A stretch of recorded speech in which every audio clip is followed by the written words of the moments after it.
Aujourd'hui, je vous propose un guide complet au sujet des valeurs de plan, des angles de prise de vue, mais aussi des mouvements de caméra. On va voir à quoi tout cela correspond d'un point de vue signification, mais également d'un point de vue technique sur le terrain. Alors, disclaimer avant de commencer, il existe bien entendu des tonnes de valeurs, d'angles, de mouvements et encore plus d'appellations pour toutes ces techniques. Bien évidemment, j'ai dû faire des choix pour pas que la vidéo dure des heures, mais si vous souhaitez ajouter quelque chose ou compléter ce que je dis dans les commentaires, n'hésitez pas.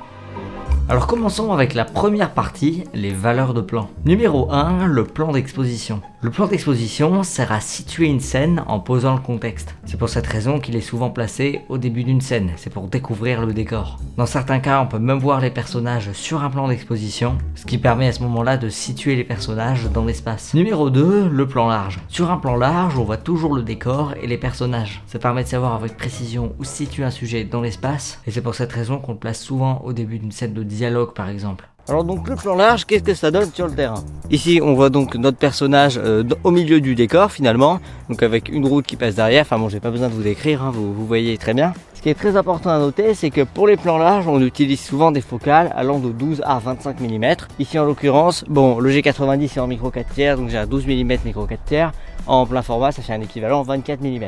Également, comme je l'ai dit précédemment, le plan large il va venir nous servir à savoir où évolue notre sujet dans l'espace et à donner un petit peu plus de contexte qu'un plan d'exposition. Typiquement ici dans ce cas là, un plan d'exposition ça aurait pu être un plan en drone au-dessus des arbres derrière. Et puis là on passe sur ce plan large où on voit donc notre sujet dans le décor de manière un petit peu plus précise, mais en ayant toujours une idée de où est-ce qu'il évolue. Numéro 3, le plan moyen. Le plan moyen, ça sert à cadrer un sujet dans son entièreté. Et c'est parfait pour montrer une action complète, comme par exemple un sujet qui marche. Ça permet de donner une vue d'ensemble sur les personnages, mais sans non plus trop rentrer dans les détails. Alors ici, je vais zoomer légèrement de cette manière-là, et on a donc ici affaire à un plan moyen. Par rapport au plan large, on s'est donc un petit peu rapproché de notre sujet. Ici, on voit qu'on a très peu d'espace tête et qu'on a très peu d'espace également sous les pieds. Ici, j'ai un petit peu augmenté de focale. Je suis aux alentours de 15 mm en micro 4/3 toujours. Comme je l'ai dit précédemment, on se rapproche plus qu'un plan large, mais on rentre pas non plus trop dans les détails. Numéro 4, le plan italien. Le plan italien, c'est un cadrage un petit peu particulier, qui coupe en fait au niveau des genoux. Alors le plan italien dans la pratique, qu'est-ce que ça donne? On va donc se rapprocher une nouvelle fois de notre sujet, un petit peu, donc on va dire à ce niveau-là. Je vais augmenter un petit peu ma focale. Ici le plan italien, comme je vous l'ai expliqué, donc on coupe juste en dessous des genoux. C'est souvent utilisé par exemple à l'écran quand on veut pas montrer les chaussures de personnage. Donc maintenant le plan italien c'est toujours la même catégorie de focale entre guillemets, on est entre 12 et 25 mm. Numéro 5, le plan américain. Le plan américain c'est un classique des westerns qui consiste à cadrer nos personnages des cuisses à la tête. Le but à l'époque c'était de pouvoir voir les revolvers sur les ceintures, mais aujourd'hui c'est très utilisé dans les scènes de dialogue. L'utilité d'un plan américain aujourd'hui c'est d'avoir une idée de la tenue vestimentaire de notre sujet, de son mouvement, mais en commençant à avoir un œil sur ses émotions, puisqu'on commence à se rapprocher de lui. Ici donc on passe maintenant au plan américain qui consiste tout simplement à cadrer notre personnage des cuisses à la tête. Là on commence à se rapprocher un petit peu plus de notre personnage, donc c'est à dire qu'on voit moins le décor autour, enfin même si là on le voit toujours bien évidemment, mais on voit moins le décor autour et on commence à se rapprocher un petit peu plus et à mettre un petit peu plus d'attention sur ses émotions. Alors ce qu'il faut savoir par contre au niveau du plan américain, c'est qu'on a changé de famille. Là où avant on était donc entre 12 et 25 mm, maintenant on est entre 25 et 60. Numéro 6, le plan taille. Le plan taille, comme son nom l'indique, cadre le sujet du haut de la tête jusqu'à la taille. On se rapproche de plus en plus de notre sujet, ce qui va venir augmenter la proximité émotionnelle avec lui. Alors ici on a donc le plan taille. Sur un plan taille comme vous le voyez ici, donc on cadre de la tête à la taille, on a quand même un petit peu d'espace tête. À noter que c'est une valeur de plan très utilisée pour les dialogues. Là typiquement, regardez si je fais ça. Là typiquement, si je commence à cadrer comme ça pourrait totalement faire partie d'un dialogue, hein, bien évidemment. A noter que sur un plan taille, on est toujours entre 25 et 60 mm. Numéro 7, le plan poitrine. Alors là, on se rapproche encore plus de notre sujet. Avec un plan poitrine, on a donc le haut du corps et on commence à focaliser l'attention du spectateur sur l'expression du visage. Donc ici sur le terrain, notre plan poitrine, voilà ce que ça donne. On a un petit peu d'espace tête, hein, d'accord. La tête de notre sujet, bien évidemment. La poitrine, comme le nom du plan l'indique. On s'est donc encore rapproché de notre sujet, ça permet de commencer à focaliser l'attention de notre spectateur sur ses expressions faciales, notamment son regard par exemple. Numéro 8, le gros plan. Le gros plan, ça sert à capturer toute l'intensité d'un regard par exemple ou d'un sourire. Et c'est la valeur de plan parfaite pour créer de l'émotion ou de l'intimité. Ok, donc on passe maintenant au gros plan et il faut savoir qu'il y a deux variantes de ce plan. On a donc le plan que je suis en train de faire là, ce qui est un gros plan avec les épaules dans le cadre. Mais on peut également potentiellement zoomer un petit peu plus Et à ce moment-là, on a un gros plan, donc vous l'avez deviné, sans épaules. Et vous voyez donc qu'on a beaucoup moins d'espace tête. Si je repasse sur un gros plan avec épaules, là typiquement, on en a un petit peu quand même, mais plus je vais venir zoomer, forcément, moins je vais avoir d'espace tête. Retenez donc qu'on a deux variantes, le gros plan avec et sans épaules. Et donc pour ce type de plan, donc gros plan et gros plan avec épaules, on va venir utiliser souvent des focales qui peuvent se situer entre 60 et 150 mm. Numéro 9, le très gros plan. Le très gros plan va encore plus loin que le gros plan. On zoome sur un détail, comme par exemple une main qui tremble, un œil ou même un objet important. Alors on passe maintenant au très gros plan. Ici dans la pratique, ça permet de mettre l'accent sur un détail. Là typiquement, j'ai mis l'œil de notre sujet sur le point de force numéro 2. On met vraiment l'accent sur un détail, potentiellement donc de manière générale l'expression faciale, mais de manière plus précise. Ici un œil, ça aurait pu être la bouche, on aurait pu filmer une main qui tremble par exemple. Ça permet dans certains cas d'ajouter beaucoup de tension ou de suspense. Alors passons maintenant à la deuxième partie qui va concerner les angles de caméra. Numéro 1, la contre-plongée. Une contre-plongée, c'est quand la caméra regarde vers le haut. Ça fait paraître notre personnage invincible ou indestructible. En fait, cet angle, il donne un grand sentiment de puissance. Ici, j'oriente ma caméra vers le haut, voilà, un petit peu d'espace tête, pas trop quand même. Je pense que l'image parle d'elle-même, c'est-à-dire que là, notre sujet prend une grande partie du cadre, qui paraît tout puissant, qui paraît imbattable finalement. Vous allez voir que c'est pas la même chose qu'une légère contre-plongée, qui là va être un petit peu plus subtil, on va dire. Numéro 2, la légère contre-plongée. Alors cet angle est un petit peu plus subtil. Là, la caméra est placée légèrement en dessous du regard du personnage. Ça permet de renforcer sa force, son charisme, sa confiance, mais tout en restant quand même assez naturel. Alors ici, vous pouvez voir qu'on n'est pas encore sur un angle neutre.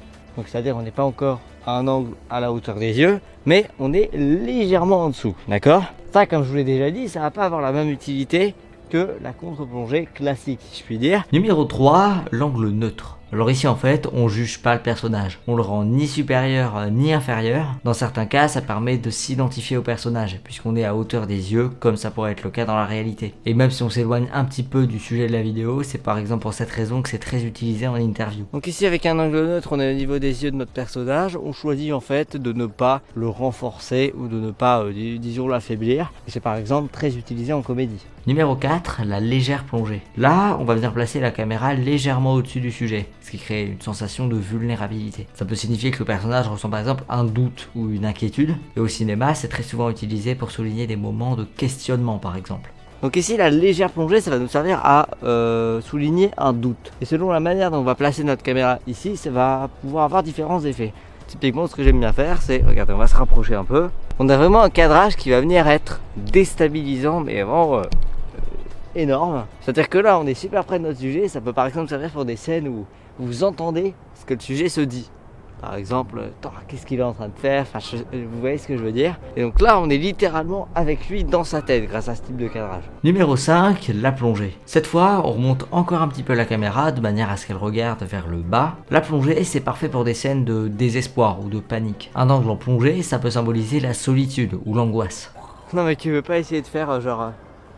Oui, d'accord, tu veux. Vas-y, donc là par exemple, notre personnage vient d'apprendre qu'il a été licencié. Je sais pas, je cherche un truc.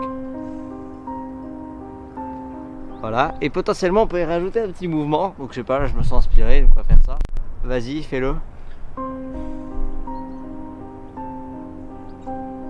Ok, coupé. Donc ici, même si on verra les mouvements après, là on a une sorte de travelling avant, ce qui met vraiment l'action sur l'émotion, hein. Mais bon, on verra ça après. Numéro 6, le top shot.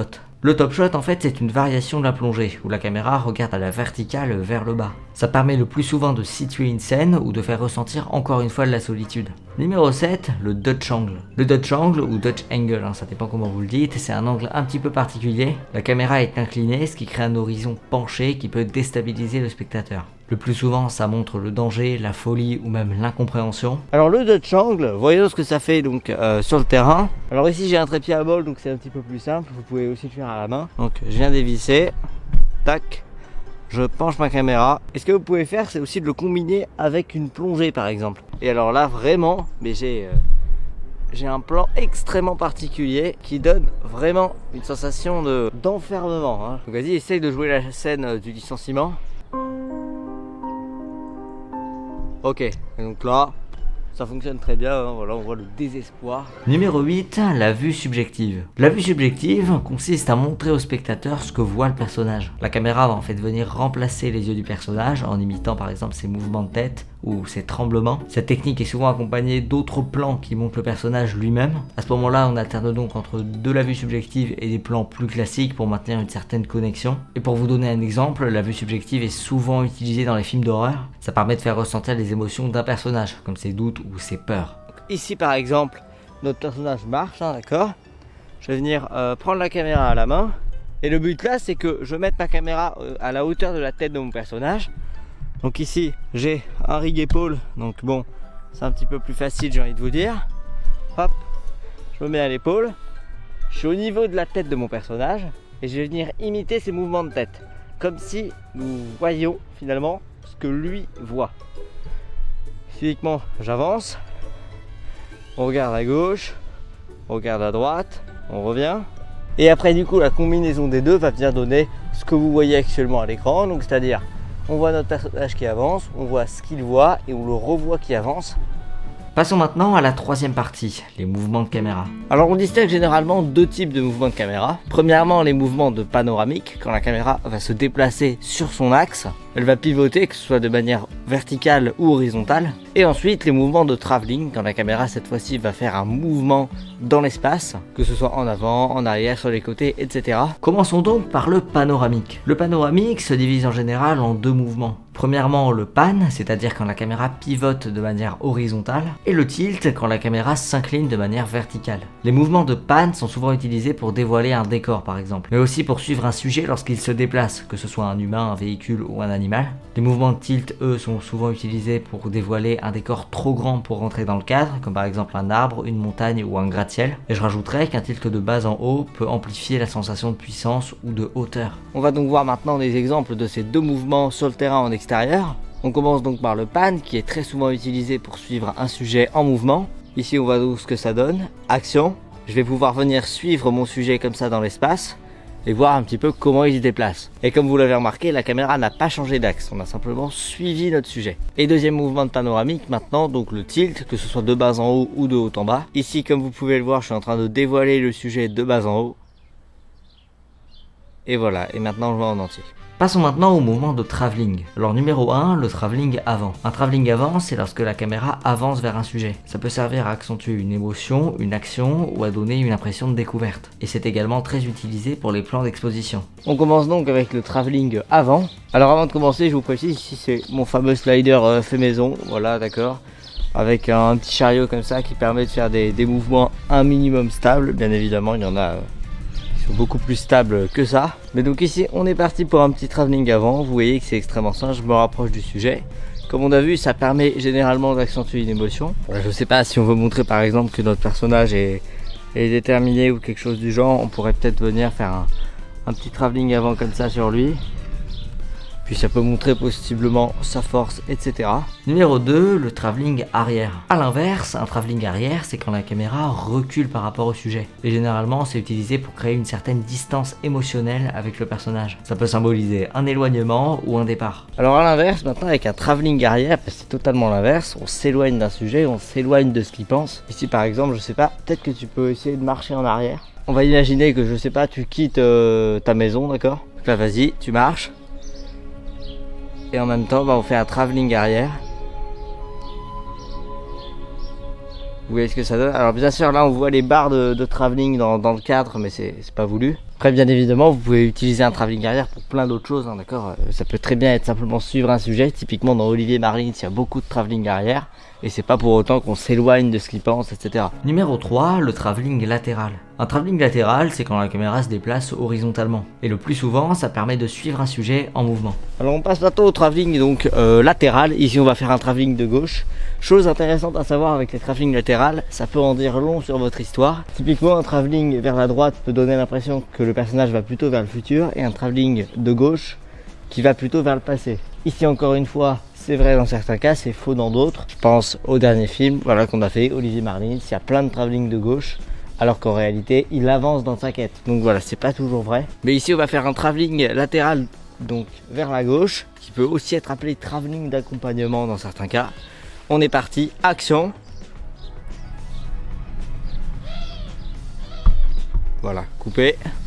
Et ici donc on vient de faire un mouvement là qui suit notre sujet, extrêmement simple. Bien évidemment on peut aussi le faire à la main, vous vous en doutez, ou avec un gimbal ou avec n'importe quel type de machinerie, comme tous les mouvements qu'on voit. Numéro 4, le travelling circulaire. Un travelling circulaire, c'est lorsque la caméra tourne autour d'un sujet. On insiste sur un personnage ou un objet central tout en ajoutant du dynamisme. Dans une scène de combat par exemple, un travelling circulaire peut rendre l'action plus immersive et plus énergique. Alors maintenant on se retrouve à la main pour voir le travelling circulaire. Je suis à la main parce qu'en général ça se fait plutôt au Steadicam ou au gimbal et j'en ai pas.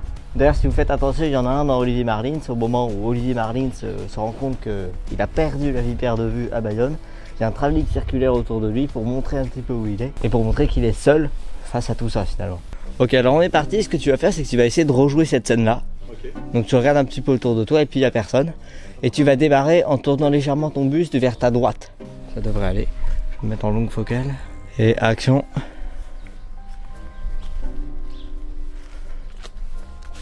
Ok, coupé. Alors ici vous l'avez vu, bon on n'y passe pas beaucoup de temps donc le travelling circulaire n'est pas incroyable. Mais chose importante à noter, plus vous êtes avec une longue focale, plus l'arrière-plan se déplace vite, c'est logique. Numéro 5, le travelling vertical. Quand la caméra se déplace verticalement, on appelle ça un travelling vertical. D'un point de vue signification, une caméra qui monte peut symboliser l'ascension d'un personnage ou sa montée en puissance. Ça peut également servir à dévoiler un décor au début d'une scène. Alors maintenant on passe au travelling vertical. Alors je vous préviens, je vais un petit peu galérer pour celui-là, forcément, c'est compliqué à faire. On peut le faire avec des dollies, mais avec ça va être compliqué.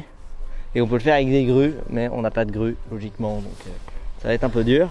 Donc travelling vertical aussi, possiblement pour dévoiler un personnage. On est parti pour voir ce que ça rend sur le terrain. Je vais faire la mise au point. J'augmente un petit peu de focale, voilà, j'ai la mise au point. Si je remonte jusqu'ici, on est nickel. Action.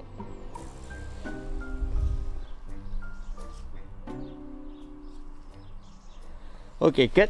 Alors pour finir maintenant, on va essayer de combiner plusieurs mouvements avec bien évidemment en notant quelle valeur de plan on utilise et quel angle de caméra on fait. On va partir sur une valeur de plan plutôt en mode plan poitrine, d'accord.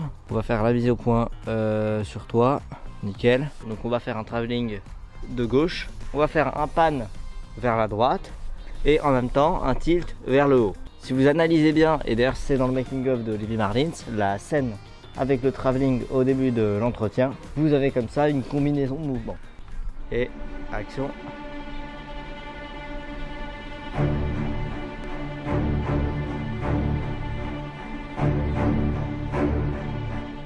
Coupé. Et donc là comme ça on a une combinaison de mouvements, il faut aussi apprendre comme ça à les combiner. Bon bah voilà, on a fait le tour des valeurs de plan, des angles de prise de vue et des mouvements de caméra. Je vous invite à essayer d'appliquer ces techniques dans vos prochaines réalisations. Sur ce, on arrive à la fin de cette vidéo, vous pouvez vous abonner à la chaîne et liker la vidéo. Salut tout le monde, à plus.